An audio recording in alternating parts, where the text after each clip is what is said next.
And, Joe, I'll be really curious what kind of shape this team deploys. It's listed as a 3-4-3. 3-4-3 on screen. That's where normally you can copy and paste for this team. They've said this is going to be more of a 3-5-2 or a 5-3-2 for them. Niall McCabe is the one that's a little bit of a headliner for us, Joe. He's getting his first start of the season for Louisville City. He's been a part of this team in all 11 of their campaigns at the USL championship level. The 34-year-old midfielder may be trying to bring some experience to a side that needs to generate more goals. The man in charge is J.C. Griggs. He was here last year on August 24th when Hartford rallied for a 2-1 win and doled out red cards to Lou City's Adrian Perez and head coach Danny Cruz. Ready to kick things off here on a beautiful night. Maybe some rain in the forecast around 9 o'clock, so it would behoove these sides to play swiftly. And there's knocked away by Goodrum. So we see a little bit change of tactics from Lou City, not pressing up front as much, concentrating more on that second pass, and good aggressive play that time by Ordonez. Now a run for Lou City. Played off, sent it to the middle. Here's a shot, and Siaha comes off his line to avoid danger. And looking for a quick counter. Here's Jang.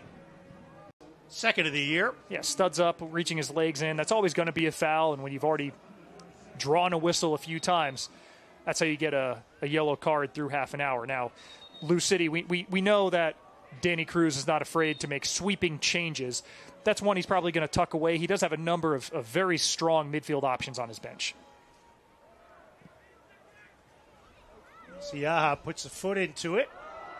Into the box. Here's a shot, and a save made by Damian Loss. First shot of the game for Hartford. Yeah, that was all sprung from a Tim Howard throw that traveled a good 55 yards in the air. So Cariaga plays in the middle to Marley Hairston.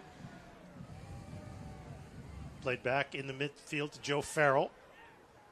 No score. Approaching 40 minutes of the first half. Macangila tried to split two defenders and has it taken off his boot. Here's a counter. Manny Perez plays it into the box. Clear in front. Shot and a goal. It is Philip Goodrum. His fourth career goal against Hartford. That was made by the quick trigger up the field, and it's 1-0, Lou City. And the 50th goal of his USL championship career, and it was on a counterattack. Adrian and Manny Perez linking up and then putting it in a very dangerous position. Goodrum, all he does is have to redirect it on frame. Nothing Anthony Siaha can do, and that's the danger of this Lou City squad. Now Hartford needs to maintain their composure because Lou City, they get punches in bunches. It's taken them a while to break gridlocks. The no call there would have been more appropriate than a yellow card for simulation. Because to your point, there was contact. Though Obalola, I think his intent was to try and draw a penalty. Lambert from 21 yards just sends it over the crossbar. Brendan Burke barking at Andrew Parada. Throws it towards the box, headed away, and that'll do it. So we have reached halftime here at Trinity Health Stadium. And Manny Perez, now McCabe, getting his first start of the year in the midfield as well.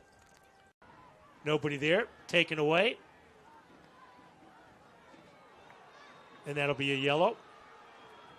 That was a veteran foul from Obalola, except for the fact that he's already on a yellow, so now he's sent off and Hartford are down to 10 men.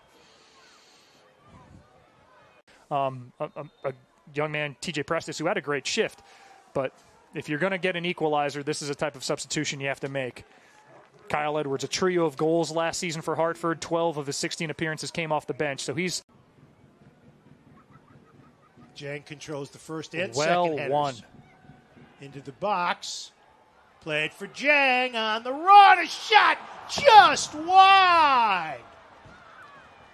Momo Jang with the best opportunity of the night for Athletic. Almost with the equalizer, but he sailed it wide to the near post. The experience of Kyle Edwards to just know where to head that ball and let Jang run underneath it. He's encouraged. He's prompting the crowd to stay loud. I know he's going to be sick to his stomach when he sees that replay because he had the whole far side of the goal for a shock equalizer there. And that was the type of play in the second half of last year that Momo was converting into goals. Again, 11 goals in the last 18 matches last season. Day Hill Dome is the place to play. Open to all ages and abilities. Rent the facility to run your own league or register for one of theirs. Either way, they welcome everyone to experience the best sports facility in the region. Visit dayhilldome.com to learn more. Off his foot, Joe. I thought that was going to the back of the net. Here's McCabe on the counter. Sends it across the header, and it goes just wide. Siaha caught between two minds there. He was very quick to come off his line, and then 90% of the way there hit the brakes, left his goal completely unattended.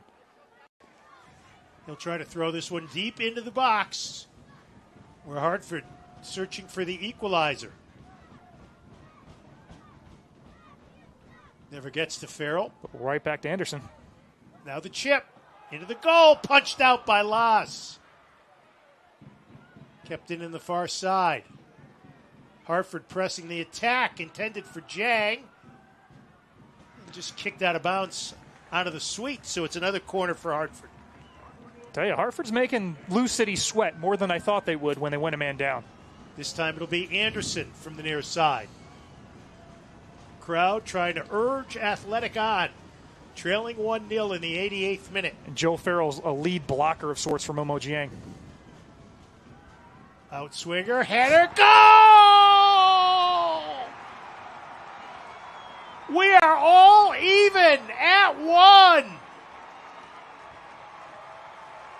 Off the set piece in the 88th minute. Kyle Edwards has been magnificent since he subbed on. If there was an equalizer to be found, I know Momo Jiang had been the target man and putting in a lot of high effort, but Kyle Edwards changed the complexion of this Hartford attack and climbs a ladder, just puts the ball right back from where it comes. And we have reached full time. So Hartford, with a point that was well deserved,